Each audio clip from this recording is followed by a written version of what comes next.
आज का हमारा टॉपिक है partial equilibrium perspective of tariff और effect of tariff under partial equilibrium, या इसी टॉपिक को हम इस तरीके से भी जानते हैं micro economic effect of tariff.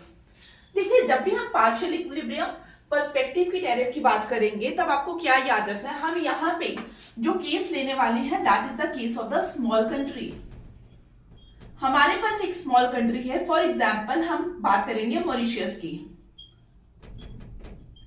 और मैंने आप लोगों को पहले भी बताया है कि स्मॉल कंट्री का क्या मतलब है। स्मॉल कंट्री इकोनॉमिक्स में जब भी हम स्मॉल कंट्री की बात करते हैं मतलब it is a price taker. काफी टाइम बुक्स में अनइम्पोर्टेंट कंट्री भी लिखा होता है इसको। और अनइम्पोर्टेंट कंट्री से हमारा मतलब क्या है, हमारा मतलब है it is a price taker और it can not change the terms of trade.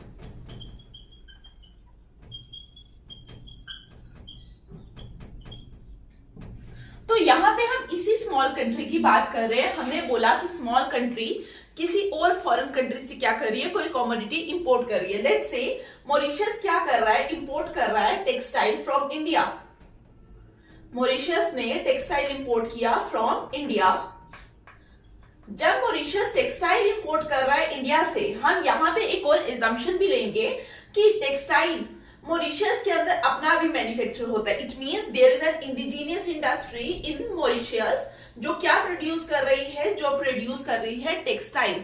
तो मॉरिशस क्या करेगा, मॉरिशस इस टेक्सटाइल के ऊपर इंपोर्ट लगाएगा, सॉरी इस टेक्सटाइल के ऊपर इंपोर्ट टैरिफ लगाएगा सच दैट कि वो अपनी इंडिजीनियस इंडस्ट्री जो टेक्सटाइल की उसकी अपनी लोकल इंडस्ट्री है उसको क्या करे, प्रोटेक्ट कर सके। तो मॉरिशस ने क्या किया, मॉरिशस ने यहाँ पे क्या लगाया, इंपोर्ट टैरिफ। तो यहाँ पे हम इसी की बात कर रहे हैं। When a small country imposes a tariff on imports competing with the output of small domestic industry that is the indigenous industry जो कहाँ पे है, in that specific country, Mauritius की बात की जा रही है यहाँ पे। तो यहाँ पे वो क्या बोल रहे हैं कि इस केस में क्या होगा, tariff will not effect neither global price level. अब ये चीज तो आपको अभी तक ऑब्वियस होनी चाहिए बिकॉज हम बात कर रहे हैं स्मॉल कंट्री की। और जैसे ही मैंने आपको यहाँ पे बोला small country means small country is a price taker, इसका मतलब क्या है, वो टर्म्स ऑफ ट्रेड को ऑल्टर नहीं करेगी। टर्म्स ऑफ ट्रेड को ऑल्टर नहीं कर रहा है, इसका मतलब क्या है, ग्लोबल प्राइस लेवल पे उसका कोई भी असर नहीं हो रहा है। Nor rest of the economy. अब देखिए मॉरिशस की अगर हम बात करें तो मॉरिशस में सिर्फ यहाँ पे मॉरिशस के अंदर सिर्फ टेक्सटाइल की प्रोडक्शन तो नहीं हो रही, अदर देन दिस टेक्सटाइल बहुत सारी जो इंडस्ट्रीज है वो वहां पे वर्क कर रही है। तो कहने का मतलब है कि यहाँ पे टेक्सटाइल के ऊपर टैरिफ लगाने से जो बाकी मॉरिशस के अंदर जो उसकी लोकल इकोनॉमी है उस पर कोई भी इम्पैक्ट नहीं पड़ेगा बिकॉज जो हमारी टेक्सटाइल इंडस्ट्री है, मॉरिशस की टेक्सटाइल इंडस्ट्री है, that is a very small industry.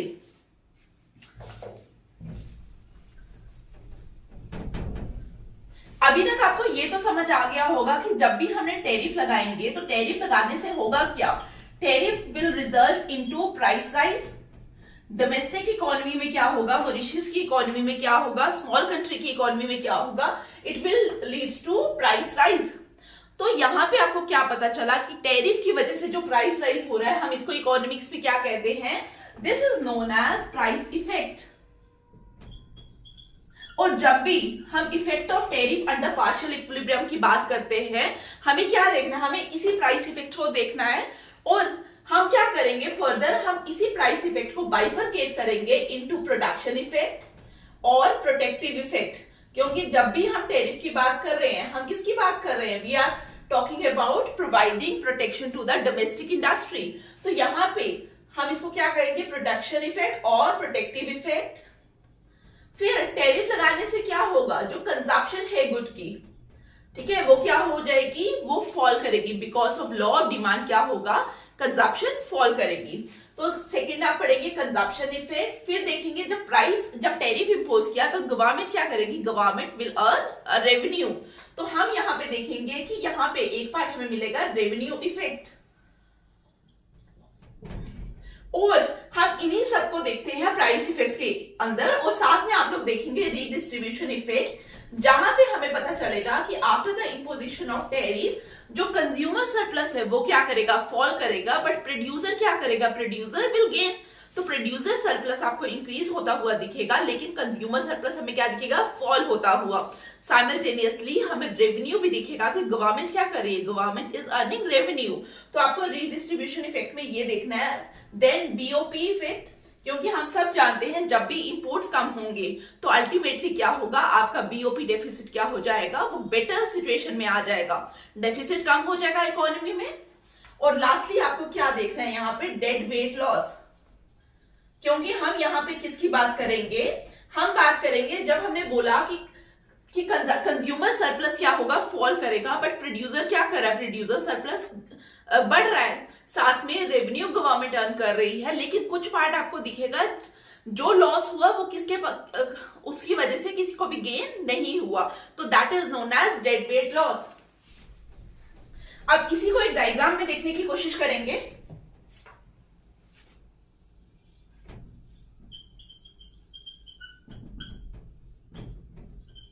This is the demand curve, जो किसकी है, demand curve of the domestic market. यहां पे हम डिमांड कर्व की किसकी बात करेंगे, ऑफ मॉरिशियस। और likewise this is the supply curve of Mauritius and this is what, this horizontal line depicts world supply line. और वर्ल्ड सप्लाई लाइन आप लोगों को याद रखना है कि वर्ल्ड सप्लाई कर्व जो है that is perfectly elastic, that's why यहां पे आपको क्या दिखा, this is a horizontal line. हमने बोला before the imposition of tariff price कितना था, OP was the price level, और इस प्राइस पे कितनी डिमांड क्रिएट हो रही है इकोनॉमी में, OQ1। This much of demand is created at price OP। और इस समय सप्लाई कितनी है, इस समय जो टोटल सप्लाई है दैट इज OQ1। बट इस टोटल सप्लाई में से कुछ सप्लाई कहां की है, डोमेस्टिक प्रोडक्शन है, और कुछ क्या है, इंपोर्टेड वन है। तो out of this OQ1, OQ2 क्या है, OQ2 is the domestic production and the rest that is the Q1, Q2 is the imported commodity। But जैसे ही गवर्नमेंट ने टैरिफ इंपोज किया, प्राइस क्या हो जाएगा, प्राइस इंक्रीज करेगा। बट आप लोगों को याद रखना ये जो प्राइस है ये डोमेस्टिक मार्केट के अंदर इंक्रीज करेगा, ग्लोबल लेवल के ऊपर इसका कोई भी इंपैक्ट नहीं पड़ेगा, क्योंकि हमने पहले ही यहाँ पे क्या लिखा, tariff will not effect global price level. Clear. तो यहाँ पे क्या होगा, डोमेस्टिक इकोनॉमी के अंदर सिर्फ टेक्सटाइल का प्राइस बढ़ रहा है, क्योंकि दूसरा पॉइंट क्या दिख रहा है हमें, nor the rest of the economy. तो जैसे ही टेक्सटाइल का प्राइस बढ़ा तो यहाँ पे क्या हुआ, अब डिमांड क्या हो गई, डिमांड कम हो गई। पहले कितनी थी, OQ1, now demand comes to OQ3। क्यों डिमांड कम हुई, because of law of demand. जैसे ही प्राइस बढ़ेगा डिमांड क्या होगी, क्वांटिटी डिमांडेड कम होगी, दैट्स व्हाई डिमांड अब क्या है हमारी OQ3। अब हमने क्या देखना है, सप्लाई। अब यहाँ पे अगर आप ध्यान से देखिए तो यहाँ पे आपको क्या दिखा, टोटल सप्लाई कितनी है, total supply is OQ3, total supply fall कर गई OQ1 से OQ3। अब यहाँ पे भी हम देखेंगे कि OQ3 में डोमेस्टिक सप्लाई कितनी है और वर्ल्ड लेवल से कितनी सप्लाई आ रही है। अब यहां से देखिए OQ4 क्या है, OQ4 is the domestic supply level, क्योंकि हमारी डोमेस्टिक सप्लाई कर्व पे ये पॉइंट आया। तो Q4 Q3 क्या है, इंपोर्टेड कमोडिटी। तो आपको क्या देखने को मिला, आपको यहाँ पे देखने को मिला कि हमारे जो इंपोर्ट्स थे पहले कितने थे, Q2 Q1 दिस मच, अब it falls to Q4 Q3 this much. और यहाँ पे क्या हुआ, सेकेंडली डोमेस्टिक प्रोडक्शन हमें क्या देखने को मिली, इंक्रीज। तो आपको क्या देखने को मिल रहा है यहाँ पे, देखिए सबसे पहला प्राइस इफेक्ट की अगर हम बात करें तो आपको क्या देखने को मिला, प्राइस राइज हुआ फर्स्ट थिंग। फिर कंजप्शन इफेक्ट की अगर हम बात करें, क्वांटिटी डिमांडेड क्या हुई, फॉल हो गई। हम कहां से आगे, A टू पॉइंट B आ गए। तो क्वांटिटी डिमांडेड कितनी हुई, पहले OQ1 थी अब OQ3, it means quantity demanded क्या हो गई, fall because of law of demand.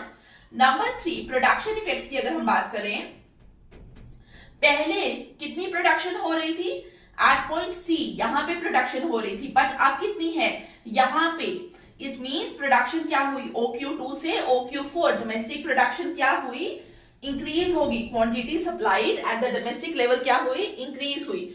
Fourth revenue effect.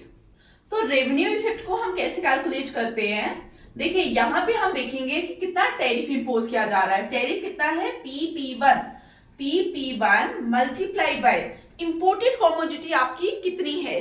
तो यहाँ पे अगर आप फिगर में देखिए, टैरिफ इंपोजिशन से पहले इंपोर्ट कितना कर रहे थे आप, Q1, Q2, this was the import before the imposition of tariff. But जैसे ही आपने टैरिफ इंपोज किया, अब आपका इंपोर्ट कितना हो गया, Q3, Q4। इसका मतलब आप लोग क्या कर रहे हैं, दिस मच EF या Q3, Q4, हम कहेंगे this much is the imported commodity after the imposition of tariff. और टैरिफ कितना है, P1 और DF, क्योंकि पैरेलल लाइंस है, तो हम बोलेंगे this area represents what, this area represents revenue earn by the government. तो after the imposition of tariff हम क्या बोलेंगे कि गवर्नमेंट क्या कर रही है, गवर्नमेंट विल अर्न रेवेन्यू। ठीक है, तो एरिया क्या है, DFEB। तो यहां पे आपको दिखा कि रेवेन्यू क्या किया गवर्नमेंट ने, अर्न किया। अब हम BOP इफेक्ट की अगर बात करें, बैलेंस ऑफ पेमेंट क्या होता है, it is the difference of export and import. तो जब भी टैरिफ इंपोज होगा तो क्या होगा, इंपोर्ट्स कहीं ना कहीं क्या करेंगे, फॉल करेंगे। तो जब हम बोलेंगे कि इंपोर्ट फॉल किए, इसका मतलब क्या है कि आपका जो BOP डेफिसिट है वो क्या हो जाएगा, वो कम हो जाएगा, मतलब हम बेटर सिचुएशन में आएंगे। तो after the imposition of tariff आपका क्या हो जाएगा, BOP सिचुएशन क्या होने वाली है, इंप्रूव होने वाली है, BOP सिचुएशन विल इंप्रूव। अब हम देखेंगे डेड वेट लॉस। अब देखिए, अगर आप इसको ध्यान से देखिए डायग्राम को, तो हम लोग क्या देख रहे हैं, सबसे पहले जैसे ही प्राइस राइज हुआ तो क्या हुआ, कंज्यूमर को क्या हुआ, नुकसान हुआ, क्योंकि कंज्यूमर कंजप्शन इफेक्ट में आप देखिए क्वांटिटी डिमांडेड क्या हुई, फॉल करी। तो पहले कंज्यूमर कितना सरप्लस एंजॉय कर रहा था, कंज्यूमर सरप्लस एंजॉय कर रहा था PMA। तो इनिशियली कंज्यूमर सरप्लस कितना था, PMA। But now after the imposition of tariff consumer surplus कितना हो गया, P1MB। तो लॉस कितना हुआ, loss is reflected by area, P1BA। Loss कितना हुआ, loss is reflected by area, P1BA। ठीक है, कंज्यूमर को इतना लॉस हुआ। तो हम देखेंगे कि क्या ये इफेक्ट किसी ना किसी को बैलेंस किया। जैसे फॉर एग्जांपल कंज्यूमर को तो इतना लॉस हुआ, बट यहाँ पे हमें क्या देखने को मिला, प्रोड्यूसर को क्या हुआ, गेन हुआ, क्वांटिटी सप्लाइड इंक्रीज हुई। तो हम यहाँ पे क्या देखेंगे कि प्रोड्यूसर को फायदा हुआ, रेवेन्यू, गवर्नमेंट को क्या हुआ, गवर्नमेंट को भी बेनिफिट हुआ। और गवर्नमेंट का जो एरिया था दैट इज, अगर हम उसको 1 मार्क कर दें, और अगर आप यहां से देखिए प्रोड्यूसर वाला एरिया, पहले प्रोड्यूसर क्या कर रहा था, before the imposition of tariff producer को सरप्लस कितना मिल रहा था, RGP। प्रोड्यूसर का सरप्लस था इनिशियली RGP। नाउ अब क्या हो गया, with the increase in the price P1 हो गया, तो अब कितना कर रहा है consumer, producer surplus enjoy, RDP1। तो गेन कितना हुआ, gain is reflected by area, PGDP1, this one. अगर इसको हम 2 मार्क कर लें तो हम क्या बोलेंगे, इस लॉस में से कुछ एरिया किसको चला गया, कुछ गेन गया प्रोड्यूसर को in the form of area PP1DG, और कुछ फायदा किसको चला गया, to the government in the form of FDBE। लेकिन अगर आप यहां ध्यान से देखिए तो हमारे पास 2 ट्राइंगल्स है, that is GFD and EAB।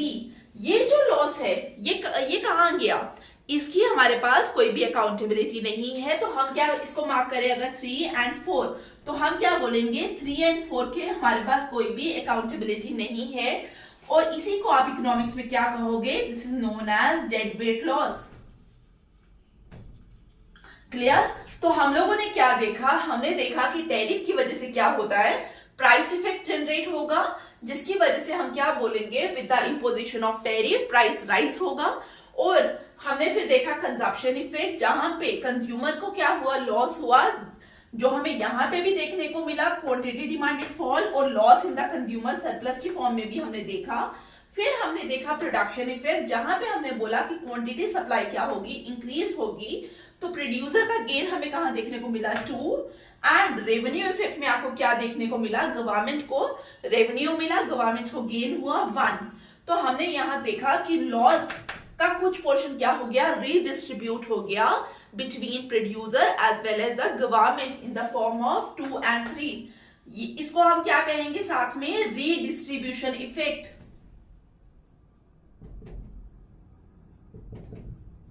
और लास्टली आपने क्या देखा, 3 और 4 की हमारे पास कोई अकाउंटेबिलिटी नहीं है। इसी को इकोनॉमिक्स में हम क्या कहते हैं, डेड वेट लॉस। तो this is all about today's class. आप लोग इसका हम लोगों ने डिटेल क्लास ली हुई है under the playlist international economics, आपको वहां पे कंप्लीट लेक्चर मिलेगा, तो प्लीज उसको भी वॉच करिए। Thank you.